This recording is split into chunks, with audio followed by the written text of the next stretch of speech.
Voy a comenzar dando unas cifras que son verdaderamente preocupantes, porque en épocas de recesión, donde se quiere reactivar la economía, uno de los brazos motores definitivamente es la inversión pública. ¿Cuánto pone el Estado, por ejemplo, para obras?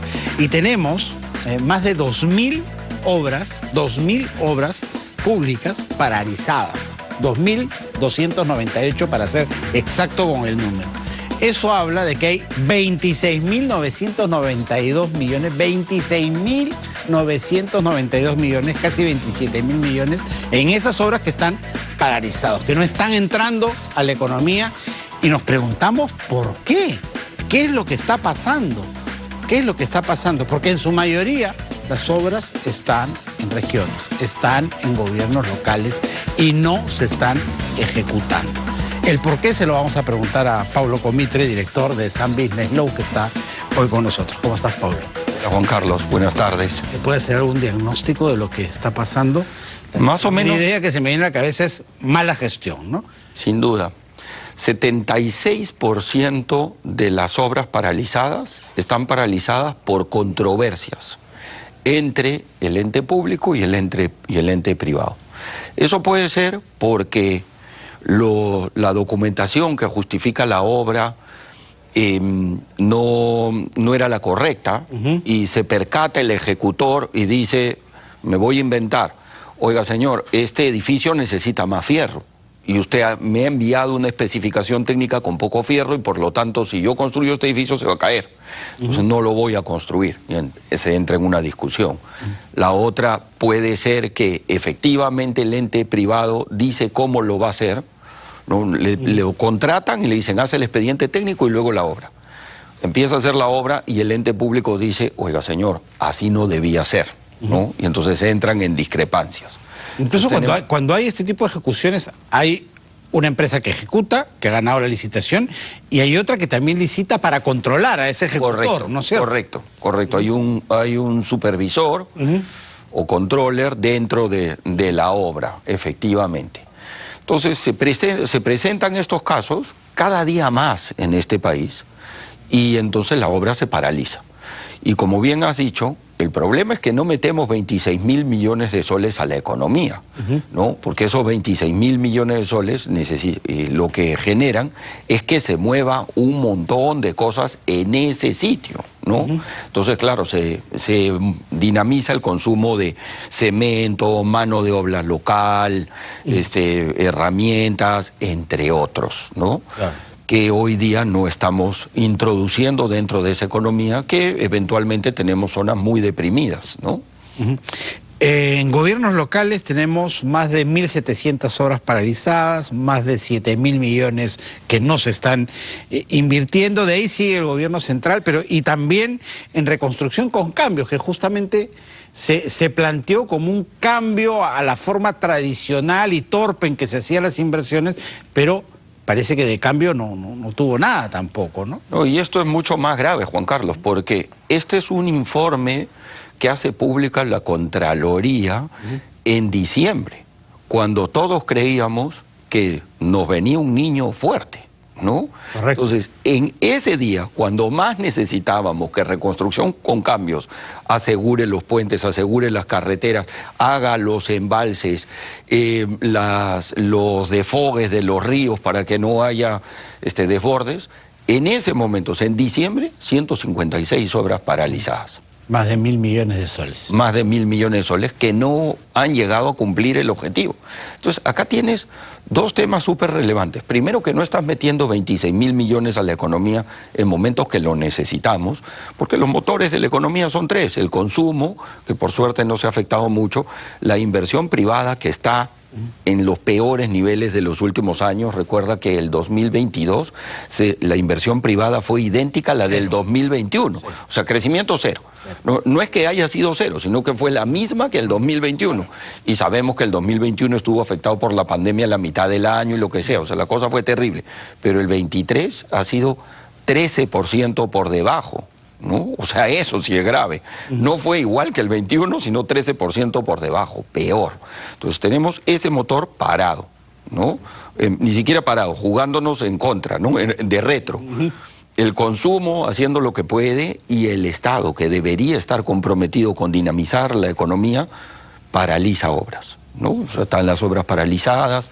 Es de verdad bien preocupante que esto esté ocurriendo. Y como te decía, no solo es que la obra esté paralizada, sino que si la obra es una carretera que permite sacar productos más rápido y dinamizar la economía de esa región, claro, no tenemos la obra puesta en servicio. Está paralizada. Claro, claro. Obviamente, correcto. Obviamente, no se da el beneficio para la cual se está haciendo esa obra.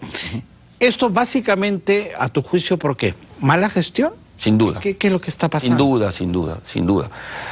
Pero también tenemos este mal endémico generalizado recientemente, que es la corrupción, ¿no? Entonces, claro, hay muchas obras que se licitan de la forma que normalmente vemos y que obviamente no se va a llegar a realizar la obra, porque si tenemos un concurso amañado, con precios manipulados y demás, y además con constructoras o con ejecutoras que no tienen la experiencia ni la capacidad, sino que solamente es el tema de corrupción el que está predominando, ahí es a donde vamos a parar, ¿no? Claro. A la obra paralizada, claramente. Tenemos ejemplos, pero por todo el Perú, ¿no? Correcto. Acá en Lima la ampliación de la Prialé, en el Cusco el Hospital Lorena, que hasta ahora sigue sin poder operar, el mismo aeropuerto de Chinchero, que ahora hay una controversia también, sin duda, entre la empresa ejecutora y el gobierno. Antes lo que había era la figura esta de las cartas de garantía, las garantías que se ejecutaban cuando el que había ganado la licitación no cumplía con los plazos del contrato. Sí, a ver, tú licitas con el Estado, te presentas a una licitación, me voy a inventar, se va a construir un hospital, 1.000 millones de soles, ¿ok? Yo licito, si gano la buena pro, tengo que entregarle al Estado una fianza por 100 millones de soles, el 10%, y puedo obtener hasta el 60% de los 1.000 millones, o sea, 300 millones por adelanto directo y 300 millones por adelanto de materiales, ¿ok? Con lo cual tengo el 70% de la obra garantizada con una carta fianza, ¿ok? Carta fianza de ejecución inmediata a solo requerimiento, ¿ok? Entonces, no cumples con la obra, se le comunica al afianzador y el afianzador entrega el dinero. Así de sencillo, no hay nada que discutir, ¿no? El afianzador no puede discutir. Cuando el ente público le reclama el pago, él lo único que puede hacer es pagar, ¿ok?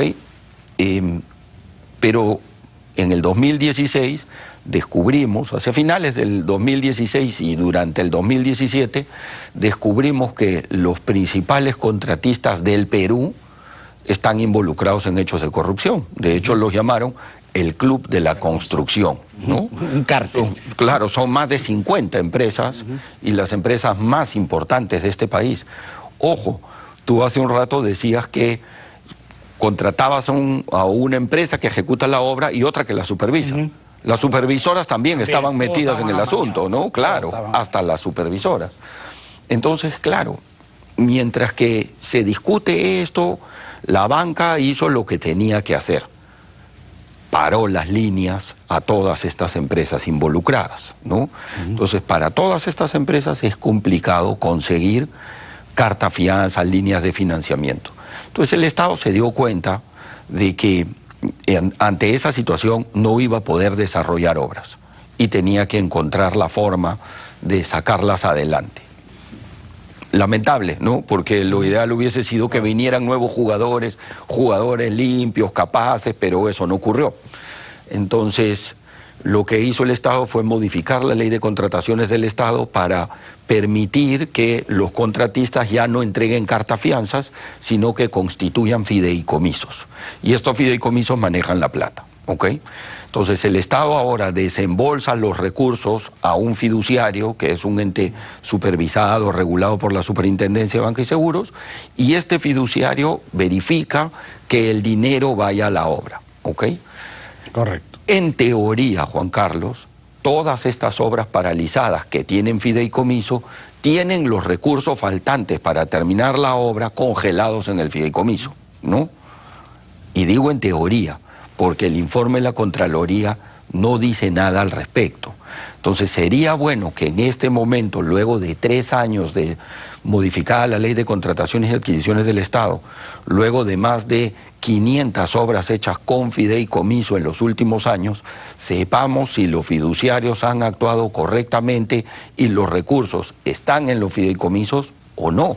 Que deberían, ¿no? Porque si no hay responsabilidades penales ahí, no sé si se los gastaron, lo permitieron que se movieran los fondos, ¿no? Sí, hay una cosa bien grave, lamentable, recientemente, y es que de un fideicomiso, Juan Carlos, esto es una cosa inaudita, de un fideicomiso se ha probado que de un fideicomiso salieron 2 millones de soles que fueron a parar a las manos de Salatiel Marrufo.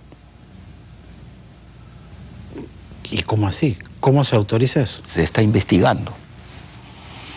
Se está investigando.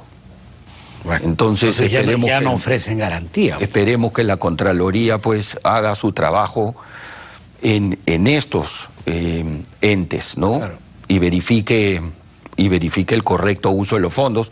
Primero verifique si los fondos están ahí o no. Y si no están, ¿por qué? ¿Por qué? ¿No? ¿Quién los movió?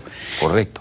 La última para terminar. Además, cuando tú paralizas una obra, el problema es que después, cuando quieres reiniciarla, ya todos los cálculos en gastos, en costo de materiales, mano de obra, etcétera, son otros. Nosotros porque hemos tenido un proceso inflacionario potente. Entonces, los recursos que estaban ahí y el expediente que se había armado ya no calza con esta nueva realidad de la obra 2 o 3 años después. No solo eso, ¿no? Porque tienes razón, eso es muy grave, ¿no? Y muy complicado. Claro, ahí vienen las adendas. Claro, vienen las adendas, pero luego tienes que el abandono de la obra genera deterioros que luego hay que reparar, de cosas que ya hiciste y que... Tienes que rehacer. ¿Sí? Correcto, ¿no? O sea, por ejemplo, el Hospital Lorena, cuando vimos las imágenes del Hospital Lorena, todos los fierros estaban oxidados y muy deteriorados. Entonces, eventualmente, si tú a ese fierro le haces un vaciado de concreto encima, luego va a reventar el concreto, porque el óxido se va a expandir, ¿no? Porque esa varilla de fierro ya está afectada. Entonces, en realidad hay que cambiarla. Hay que cambiarla ¿desde dónde? Desde ahí, desde más abajo, claro. Y hay que hacer obra para reemplazar esa varilla de fierro. Entonces, tienes unos costos. Paralizar las obras, en realidad puede ser muy malo para todos, ¿no? Correcto, queda clarísimo. Gracias, Pablo, como siempre, por estar aquí. Gracias a ti, Juan Carlos. Pablo Comitre, director de Sun Business Law, ha estado con nosotros. Vamos a cerrar nuestro bloque con él.